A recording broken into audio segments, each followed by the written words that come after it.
Flipkart থেকে এই মশারিটা নিয়েছিলাম, তো মোটামুটি ভালোই হয়েছে।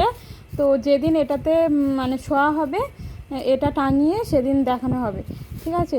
তো আজকে উপর থেকেই দেখাচ্ছি, মশারিটা মোটামুটি ভালোই হয়েছে। আর এটা কত নিয়েছিল, 450 থেকে 500-500-র মধ্যে নিয়েছিল, বেশ ভালো হয়েছে। তো তারপরে আমার এই আলমারিটা একটু সাজাবো, একটু ডেকোরেশন করব। তো করার পরে তোমাদেরকে আবার ভালো করে দেখাবো। মোটামুটি জিনিসপত্র গোছানোই আছে, তো আরেকটু ভালো করে সব কিছু গুছিয়ে নেবো। সব কিছু একটু টিপটাপ ভালোভাবে না থাকলে ভালো লাগে না, তাই না। এদিকেও কিছু কিছু জিনিস বের করে নিয়েছি, এগুলোকে গোছাবো।